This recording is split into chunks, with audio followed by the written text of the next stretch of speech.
It's the wrong matchup for you, right? Yeah, basically, yeah. And he was overweight too. Okay.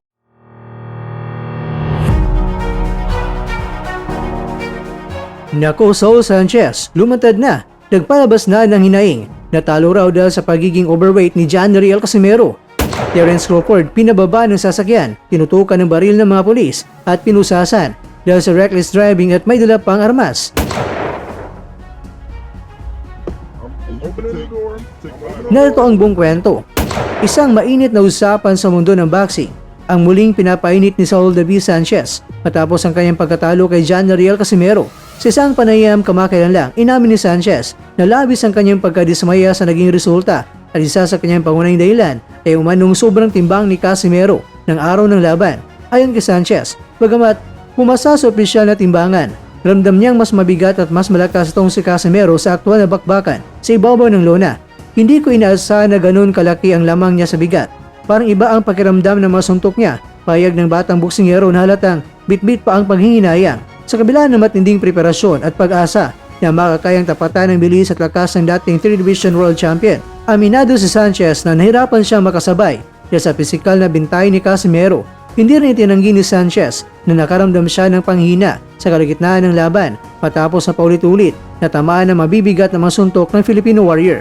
Dagdag pa niya, bagamat handa siya sa agresibong estilo ni Casimero, hindi niya nasahan ang sobrang tibay at lakas na dala nito na animoy mga matataas ang timbang kaysa sa napagkasunduang kategorya. Alam kong lumaban ako ng patas, pero mahirap kapag ramdam mong may kalamangan ang kalaban mo sa bigat.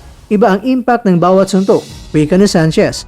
Sa kabila ng kanyang hinaing mga kakwento, binigyang diin pa rin ni Sanchez na hindi siya naghanap ng palusot at buong puso niyang tinanggap ang kanyang pagkatalo. Ngunit naniniwala siya na dapat bigyang pansin ng mga organisasyon at komisyon ang mas mahigpit na pagbabantay ng Federation at weigh-in upang maiwasan ang ganitong sitwasyon.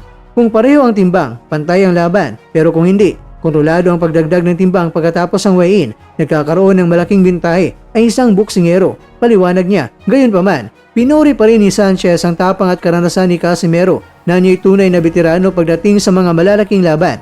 Samantala, nananatiling tahimik ang kampo ni John Riel Casimero hinggil sa issue na umano'y overweight advantage. Para sa maraming mga boxing fans, ang laban ay patunay lamang ng dedikasyon at husay ng Pinoy fighter na kilala sa kanyang matitinding kombinasyon at walang takot na estilo.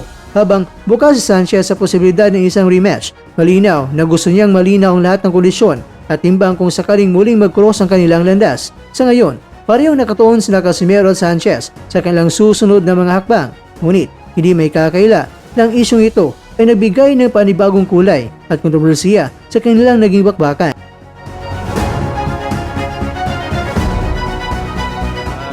I just wanted to fight the best and Okay.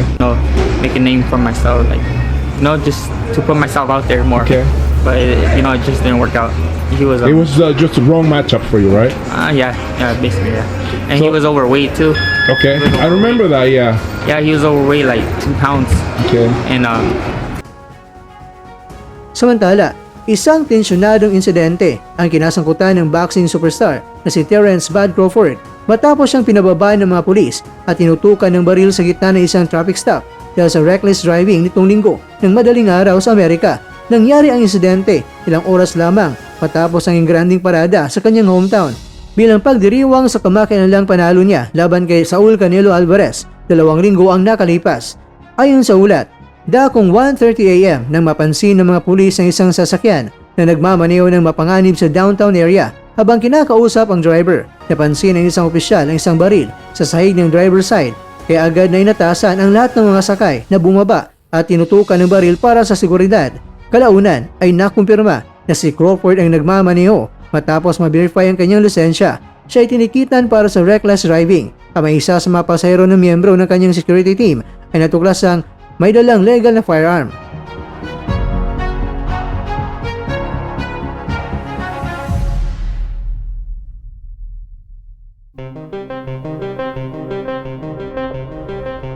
Mga kakwento, kinumpirma ng pulisya na lahat ng sakay ng sasakyan ay may legal na mapermiso para magdala ng baril. Dahil sa tensyon, humiling si Crawford ng isang police supervisor at lieutenant na agad namang rumisponde sa lugar. Inatasan na ni Police Chief Todd Scamiderer ang isang internal affairs investigation upang repasuhin ang insidente. na suportado rin ni Mayor John Ewing, lalo na't mabilis kumalat ang video ng paghuli sa social media. Sa kabila ng pagkakatikitan, nananatiling ligtas si Crawford at wala lang karagdagang kaso ang isinampa laban sa kanya.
Sanchez, you hit like a bitch! You hit like a bitch, Sanchez! Like a beast! Go, Chop! You a bitch, Sanchez! Go! Sanchez, you bitch! Go! Go!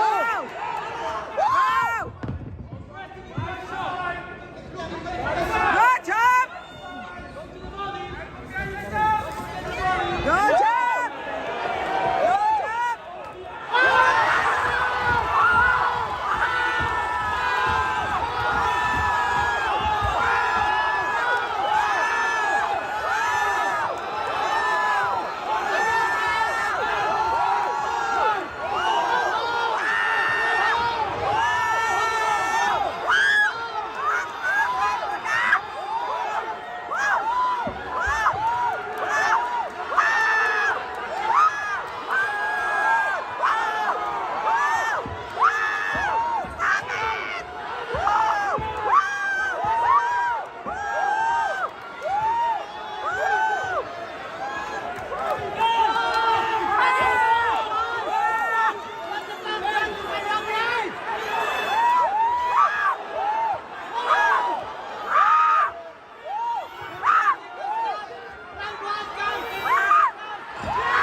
At dyan, nagtatapos ang ating kwento.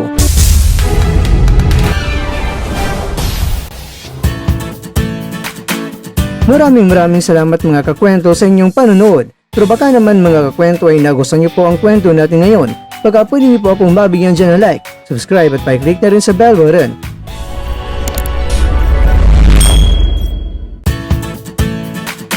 Pero bago tayo tatapos mga kwento, syempre, shoutout po muna tayo dyan sa ating mga kakwento. Kay kakwentong Boxing Update, kay kakwentong Princess Edu, kay kakwentong Reggie Lacas, at kakwentong nanonood ngayon, shoutout siyo dyan. Bueno, hanggang dito na po muna ang ating kwentuhan, at abangan nyo na po ating susunod na video. At dito lang po yan sa isang channel na kung saan maaring ito'y mga kwentong di pa na kwento sa inyo.